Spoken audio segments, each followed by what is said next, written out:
Sweet. Let's get it started here.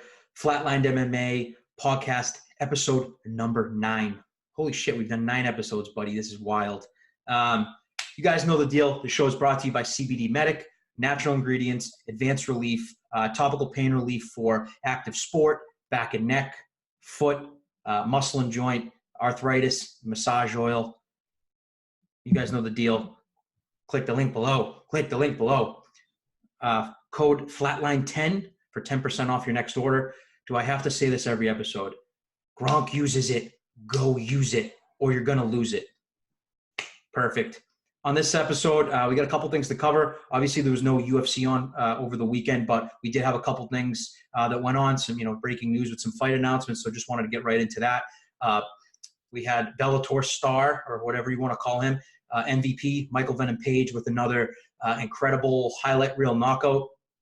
Maybe some controversy to kind of his whole aura, everything. I know some people weren't happy about, everything that's been going on with him. We had, our boy, Flatline MMA supporter Joe Skeletor Giannetti. He was supposed to face Paddy Pimblett in Cage Warriors London last Friday. Unfortunately, we had some issues with weight there, so the fight had to be canceled. So they were unable to fight there, which is very disappointing. So we'll get into that. And then just some really big news. I think one of the bigger fight announcements in recent months here, we have Jon Jones taking on the up-and-coming contender, Dominick Reyes, for the light heavyweight championship.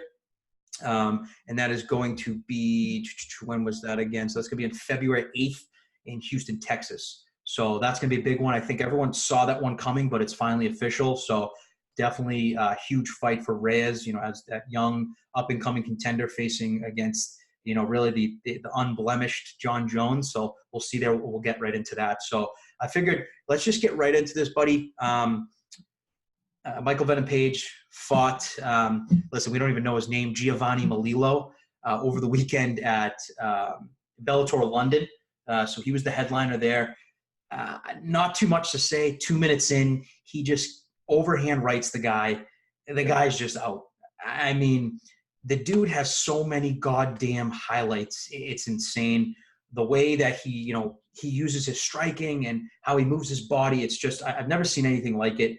I think the biggest criticism coming out of that, a lot of people are saying, MVP needs to start fighting real competition. And, when he was in the welterweight Grand Prix, he faced very dangerous, one of the best welterweights in the world, Douglas Lima, and he got knocked out cold. And then he kind of went back to fighting those, tomato cans per se. So what do you think about MVP? As great as he's been with his highlights and his knockouts and everything, what do you think about him just in general? And let's just, I think, debate, does he stand a chance if he comes to the UFC? Yeah, it's tricky because he does, but like right after his Douglas Lima fight, I remember we talked about this. He fought someone who was like 1-2, like overall pro record, and they were like 0-1 in Bellator. Yeah, it was something like that. It just like, it made no sense. Like you have like one of your biggest stars in the whole organization, and he's fighting a guy that's pretty new. It seemed like. So I don't know. I mean, he does have all those highlights. He looks like in the fights that he does win, he doesn't really put a whole lot of effort in. He does like that whole showboating bit, but yeah, no. And then he ran into Douglas Lima, which is kind of like a wake-up call. That was some real competition for him. So it's kind of tough to say how he do in the UFC. Yeah, I mean, just to kind of go back on the fight that you just brought up, Richard Kiley, that was the guy fighting out of SBG Ireland, obviously being coached by John Kavanagh, teammate of Conor McGregor there, right? This guy, he had a losing record at Bellator, and they give him to, like you said, their biggest star, right? Yeah. He friggin' flying knees him, KOs him cold. It's like this dude, his wins are so impressive, but you do look at the caliber of competition and you start to question him, because it's like, listen, he's got balls. He obviously, every fighter that steps into the cage is is trying to rip your head off. You got to respect anyone that goes in there. But for you to be labeled, you know, the biggest star in the sport, the moneymaker, the entertainer, I feel like he's got to get to the point where he's got to get a win over a big name. And dude, I would love to see the Lima rematch, to be honest, because, you know, you look at that and he was doing well in that fight. Obviously he gets knocked out cold, you know, made the mistake of the way he came up after that leg kick. I mean, you can even tell, right? He just, there was no, they didn't use the right technique getting up from that leg kick when he fell. But I would love to see that run back, because he just needs one goddamn fight to earn people's respect. No one respects him. You got a guy like Paul Daly, who MVP has beat, who is definitely high caliber, right? But it was such a boring fight. MVP barely threw any punches in that fight. He, you know, he got taken down multiple times. Like, he didn't really show any of his, you know, flashy, you know, striking or any of those knockout power, like, in that fight. So Paul Daly comes out after the fight, yeah, the most recent, his knockout on Saturday night, being like, this kid only fights tomato cans. How is he the biggest star in the sport? This is bullshit, like all this stuff. And a lot of people were backing Daly, because I think MVP is not that well liked, just because he hasn't fought, you know, the high caliber like Paul Daly has, or someone like a Douglas Lima, who had to take on friggin' Rory McDonald twice. Rory McDonald is a killer. Think about those guys. That's why guys like Douglas Lima have become such, you know, the best, one of the best welterweights on the world, because he's facing high caliber fighters like that. And MVP just hasn't got that done. If he came to the UFC, in my opinion, like you said, it's kind of hard to tell, but going off of just what he's done, I don't know. There's a lot of freaking killers in welterweight in the UFC, and you know, wrestlers like Usman and Colby and like other guys like that. It's like hard to tell if he can even, you know, what he can do. So, but I don't know. What do you think, just in terms of like future for him? Would you like to see the Lima fight again? Like, what do you want to see him do? Yeah, I'm not sure. And to go back to some of your points, like, we really haven't seen enough of him in the ring, because he just finishes his fights so fast. It's insane. Like, I just counted. He's got 1, 2, 3, 4, 5, 6, 7, 8, 9, 10. He's got 11 first-round finishes out of his 16 wins. It's insane. And, you know, he got finished in one, and then he's got two that went the distance. You know, he just, I don't know. It's a different story when you're not finishing people right in the first round. And I think that's kind of something that we saw with Conor McGregor, where he came in real hot into the UFC. He was finishing people. He was calling the rounds, all that. And then, you know, he gets put into the second round with Nate Diaz, gasses a little bit, attempts a shot, and just makes a mistake. So I don't know, but we haven't seen him face that type of adversity. So yeah, it's tough to say, because he's finishing these fights so quick. I agree. And dude, we don't know if he has cardio. We don't know, like, I don't know. We barely seen him on the ground. You know, I think he does have a submission on his record, submission or two on his record, but it's like, we haven't seen him, like you said, in any adversity, you know, obviously other than the Douglas Lima fight where he gets KO'd stiff, right? But it's like, the dude's still exciting, man. You know, you definitely can't blink when you watch his fights. Yeah. Obviously, being one of the biggest stars in the sport, I'm always going to watch him fight, because he's so exciting. You know what I mean? Whether it's a tomato can or not, he's going to have to fight real competition soon, because he's getting to that point where it's like, yeah, a ton of people want to watch him fight, but a ton of people want to see him fight for a title one day. Yeah. You know what I mean? You know, he's got that, you know, Conor McGregor swag, right? Like, he talks the talk. He obviously walks the walk, right? But I think people are going to start wanting to see him in contention for a title and stuff like that. So curious to see his next move, what Bellator is going to do with him. I think he's got to get a big fight next. So who knows, the Lima rematch could be there. So yeah, curious to see what he's going to do. Cool. And then just kind of moving forward to our other story. We just talked about it. Our guy, our boy, Flatlined MMA supporter, Joe Giannetti, who was on one of our episodes. He was supposed to fight in Cage Warriors London last Friday. It was a short notice fight against Paddy Pimblett, whose opponent pulled out. Joe, being, you know, the savage that he is, being the Bostonian, right? He stepped up. He flew to London. He was going to take on Paddy. in the lightweight fight. Unfortunately, Joe didn't make weight. He was over by, a little bit. He weighed in at 163, which is obviously a no-no, but that doesn't mean that the fight, it's not the reason why the fight didn't happen. Obviously, there might be some conflicting stories here, but, apparently Patty's camp, didn't want to take the fight due to the amount of weight that Joe already had on him. Patty's camp is saying that, Joe didn't want to go in the sauna to cut those last pounds or the fight would have happened. And then Patty's camp saying, Joe got off the scale and he's eating and he's drinking and he's just being unprofessional. Obviously, there's two sides to every story. We're never going to know which one's true. Obviously, we're going to go with our hometown boy because, if for anyone that did watch our podcast, you know how dedicated he is to this. You know that he's always professional. He never misses weight. He said, I think he came in at, Kev, I don't know if you remember, was it like he got the call on Thursday, whenever the week before the fight, and he was like 184 or something like that.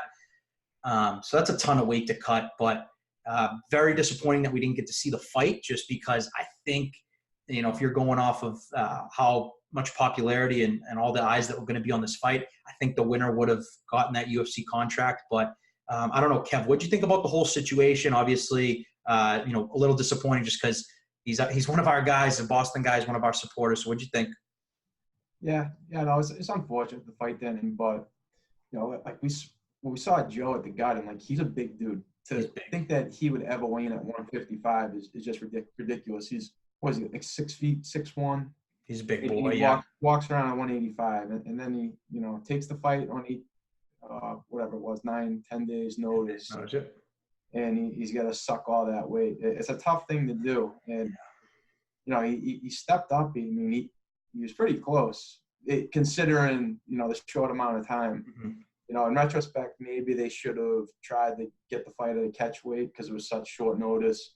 He had to do the traveling and all that, different organization and things like that. So, it's just a lesson for next time. It's a really unique situation because it was, you had a little bit over a week to prepare. Like he wasn't planning on fighting at all, and now he's got to fight less than 10 days out and he's got to make the weight. He's got to study film and he's got to travel, across the world to go fight. So,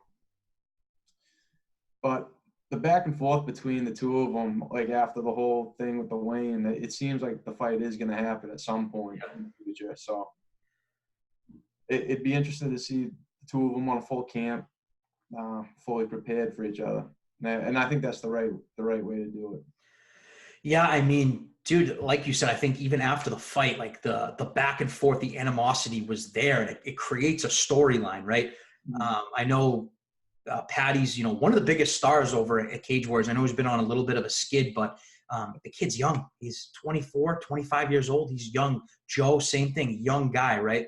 And that just builds a story, right? It sucks that Joe flew all the way to London and they didn't get the fight, right? We're never going to know the true story. I'm backing our guy, but, I don't know if you saw the videos, but they're yelling at each other at weigh-ins. They were going crazy, right? And that builds a story, that builds, pay-per-view buys, that builds stuff. I know that I actually was talking to Joe after the fight. I messaged him real quick. I was like, what would be perfect to put you two on? UFC's coming to London next year. Put you two back on that card, full camp, and make it happen. And he was like all about it. He's like, yeah, I would love that. And it's just like, for Joe, I feel like he's right there, and he's got the eyes behind him. He's definitely got a big following from The Ultimate Fighter. He obviously made a name for himself there. The finale didn't go his way, but he still has so many fans, so many people backing him, and just looking through his Instagram, everything. Yeah, he had a lot of Patty Pimble fans bashing him and stuff like that, but he has so many people behind him that watched his journey throughout The Ultimate Fighter to get to this point. I know this would have been a very huge fight for him. It only makes sense to run this one back, to full camp this wherever. I don't care if it's in friggin' Boston, if it's in London, Joe's going to accept that fight. I take a look at Patty's camp and I'm like, should they have still fought? I know with Patty, there was definitely a lot on the line too. So I kind of get why he pulled out. But at the same time, as a fighter, those, 7 or 8 pounds in the end of the day, is that really going to make a difference in the way you fight? I don't know. It just kind of makes him look a little soft, to be honest. Yeah, because they still have a full day to put all that weight back on. So even if Joe did make the weight, he was likely to go right back to whatever weight he would have been at the following day. So I don't know. Like I do understand like Patty's, standpoint. Yeah. Yeah, he doesn't want to put it to risk, because it is a big fight for him. He was thinking that he'd get the UFC call after if he won the fight. So, and if he ends up losing, then it'd be something that he probably regrets. So he didn't want to take the chance, and can't really blame him for it.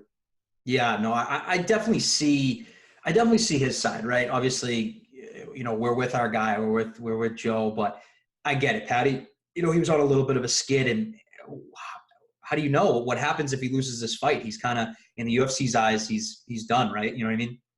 Think about the UFC. You lose 2-3 fights in the UFC, they cut you, man. Yeah. So what do you think about a prospect trying to work its way up, losing 2-3 fights in a row? You're kind of off the UFC's radar. So I get it. I think he's a little soft for just not fighting. I do agree with what you said before. I didn't think of this. I'm not too sure why they didn't do a catch weight, like why they didn't call Joe and be like, hey, Joe, clearly this on 10 days notice, you're a big guy. I doubt that you were training for a fight. He even said, he was like, I was eating burgers and drinking beers. Like, I'm very curious as to why they didn't make it a catch weight. But, what are you going to do now? It's kind of over there, hoping that this fight just gets run back in the future, wherever it is. We're going to be watching it because, again, he's our boy. He's a supporter of the show, Boston guy, and I want to see him in the UFC so bad. So I don't know. Maybe the UFC will do something crazy and sign both of these guys and just throw them right in there. UFC London, that would be great. A ton of people. I do have a feeling they're going to stack that card a lot. So I would love to see them, on prelims or something like that, which would be insane. So, Joe, we got your back. We support you. Hopefully you get a quick turnaround here. Get back into shape, get back into fighting shape, and hopefully you can get a fight, hopefully early 2020 here, because we want to see you back in there, bud. So cool. And then just last topic here, real quick, just because it was one of the bigger fight announcements in the last couple months. We have the current UFC light heavyweight champion, Jon Jones, taking on the rising contender, Dominick Reyes, February 8th in Houston, Texas. It's going to be UFC 247. So really, Kev, just wanted to get your thoughts on that fight. I know it was kind of obvious that fight was going to get signed next, but I don't know. What do you think about it? Yeah, no, it makes sense. But at the same time, too, like, John's kind of ran through everybody in that whole division. And there's really, like nothing left for him there. So not to downplay how good Dominick Reyes is, but I don't know. It just seems kind of like a mismatch for me right now. I don't see that fight going well for Reyes right now. Yeah, listen, Dom Reyes, obviously an incredible fighter. The kid's undefeated. He just came off of an incredible knockout over Chris Weidman at UFC Boston. We were there. The place was electric. It was going nuts for him.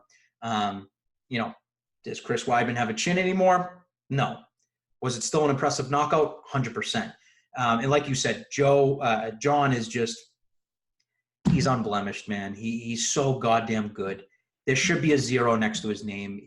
He's in GOAT status. Obviously, he's had his, out of the cage troubles, but people can talk about steroids and whatever. At the end of the day, the dude is so good on the feet, off his back, on the ground. He's so good. And yeah, I think in the Thiago Santos fight, he was a little bit tested there. If Thiago didn't get hurt in that second round, that was a close fight. But how many close fights have we seen in Jon's career? Maybe one, the Gustafsson fight, and that's the only one I can think of.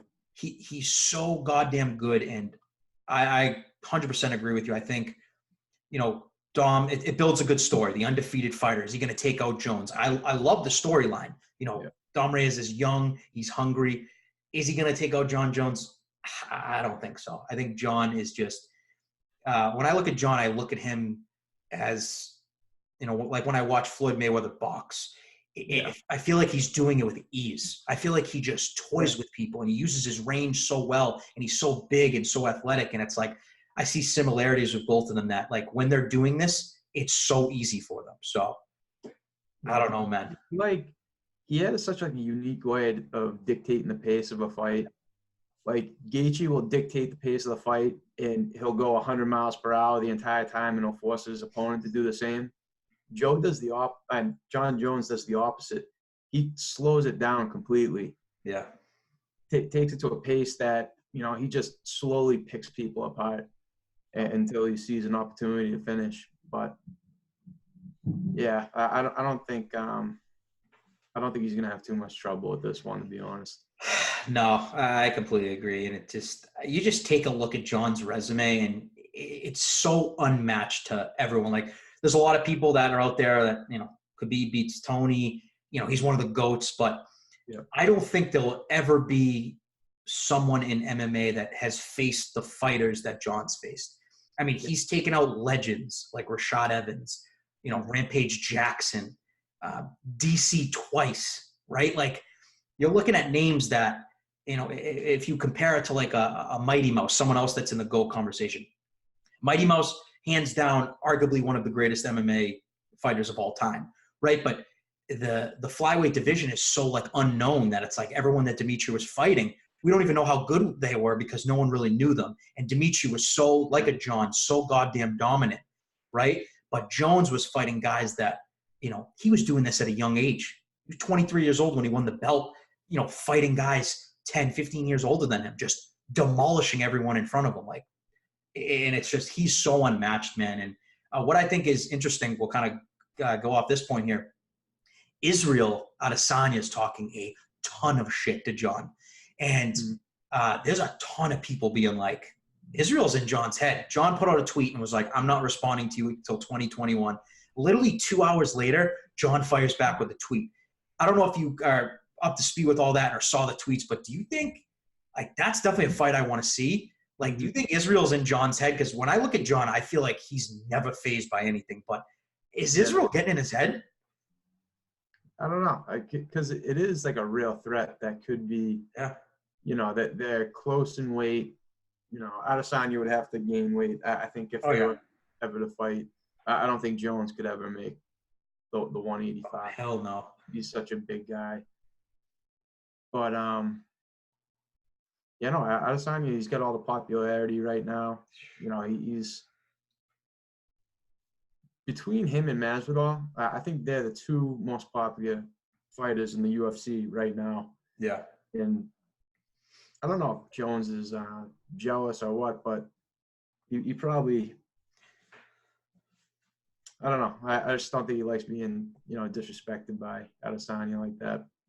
No, I agree. And you don't, I think other than, you know, obviously DC, Jon Jones rivalry is like unmatched in MMA. You know, you got the Nate and Connor, right? You got Connor and Khabib, and then you got Jones and DC who legitimately hated each other. Like, you know, throwing fists at press conferences, stuff like that. And I think, you know, I think you're right. And I think Izzy's playing it so well because he's like talking all this shit about Jon Jones being like, he's the old school guy. You got the new young and up and comer. And Jones is literally like 2 years older than him. It's like insane. And he's getting into his head and he keeps telling him, he goes, I have friggin' real estate in Jon's head, living rent free, like all this stuff. He's playing the game right.